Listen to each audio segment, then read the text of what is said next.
कृषी मंत्री धनंजय मुंडेंना कोरोना झालाय। गेल्या 3 दिवसांपासून ते क्वारंटाईन आहेत। त्यांच्या पुण्यातल्या घरी उपचार सुरू आहेत। नागपूर अधिवेशनानंतर त्यांनी कोरोना टेस्ट केली होती, तेव्हा ते पॉझिटिव्ह आले होते। येत्या मंगळवार बुधवारपासून ते पुन्हा कामाला लागतील असं त्यांच्या कार्यालयाकडून सांगितलंय। 26 जानेवारीला मराठा समाज मुंबईत दाखल होईल असा इशारा मनोज जरांगेंनी दिलाय। शेतीची कामं उरकून सर्व मराठा समाज पायी मुंबईकडे रवाना होईल अशी माहिती मनोज जरांगेंनी दिली आहे। यावेळी त्यांनी भुजबळांवरही पुन्हा हल्लाबोल केलाय। भुजबळांना आता कागदच खावे लागणार असं वक्तव्य जरांगेंनी केलंय। मनोज जरांगे यांचं मुंबईतलं उपोषण आझाद मैदानाऐवजी दादरमधल्या शिवाजी पार्कमध्ये करण्याबद्दल पाहणी करण्यात आली। आझाद मैदानाऐवजी उपोषण दादर शिवाजी पार्क मैदानात करता येईल का याची पाहणी महामुंबई मराठा समन्वयकांनी केली आहे। तसा परवानगी अर्ज मुंबई महापालिका आणि पोलिसांकडे दिला आहे। अहमदनगरमधल्या मराठा समाजाचं साखळी उपोषण मागे घेतले। अमृत नोनी आर्थो प्लस ये एक प्रूवन फॉर्मूला है। इसमें मौजूद नोनी फल के गुण और आयुर्वेदिक जड़ी बूटियां शरीर को जरूरी पोषक तत्व देने के साथ साथ हड्डियों और जोड़ों के घिसने, उनमें होने वाले सूजन और दर्द को रोकने में मदद करता है। दर्द मुक्त जीवन के लिए अमृत नोनी आर्थो प्लस। 24 दिवस हे आंदोलन सुरू होतं। बीडमधल्या सभेत 20 जानेवारीला मुंबईत उपोषण सुरू करण्याची घोषणा जरांगेंनी केल्यानंतर हे उपोषण मागे घेतले।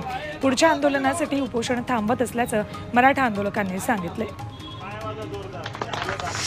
उत्तर भारतीय आणि मराठी माणूस यांच्यातलं नातं दूध आणि साखरेसारखं आहे, मात्र यात मिठाचा खडा टाकण्याचं काम सुरू आहे। मीठ कोण टाकतंय यावर लक्ष द्या असं म्हणत विरोधकांवर उद्धव ठाकरेंनी पुन्हा निशाणा साधलाय। यादव समाज सेवा संस्थेकडून मीरा भाईंदरमध्ये आयोजित गोवर्धन पूजा कार्यक्रमात ते बोलत होते।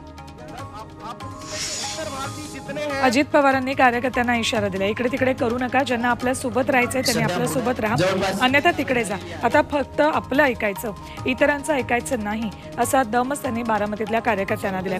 त्याचवेळी शरद पवारांचं नाव न घेता त्यांनी टोलेही लगावले।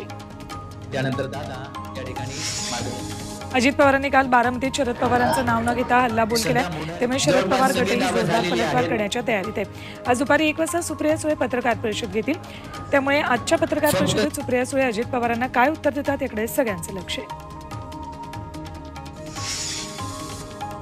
विरोधक निवडणुकीमध्ये एकत्र येतील अशी परिस्थिती वाटत नाही, मात्र एकत्र येणार नसतील तर आपण 48 जागा ताकदीनं लढवू असं वक्तव्य प्रकाश आंबेडकरांनी केलं। वंचित बहुजन आघाडी महाविकास आघाडीतून लढणार असल्याची चर्चा सुरू आहे, मात्र आंबेडकरांनी केलेल्या विधानामुळे स्वबळावर लढणार असल्याची चिन्ह सध्या दिसत आहेत। यापुढे जन्माला आलेल्या मुलाच्या नावापुढे वडिलांच्या नावाआधी आईचं नाव लागेल, त्यानंतर वडिलांचं नाव लागेल असं महिला धोरण राज्य सरकार आणत असल्याचं अजित पवारांनी सांगितले। अदिती तटकरे यांच्या संकल्पनेतून हे महिला धोरण आणण्यात आल्याचं माजी पंतप्रधान अटल बिहारी वाजपेयी यांची आज जयंती आहे। यानिमित्त देशभरात विविध कार्यक्रमांचं आयोजन करण्यात आलंय।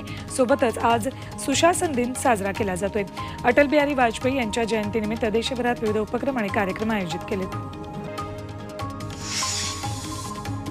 कळवा रुग्णालयातील रुग्णांच्या मृत्यूप्रकरणी 2 डॉक्टरांवर निलंबनाची कारवाई करण्यात आली आहे। डॉक्टर दीपा बंजन आणि डॉक्टर महेश मोरे अशी निलंबित डॉक्टरांची नावं आहेत। कर्तव्यात हलगर्जीपणा केल्याबद्दल कारवाईचा बडगा उगारण्यात आलाय। आरोग्य विभागाच्या अहवालानुसार त्यांना कारणे दाखवा नोटीस बजावली आहे।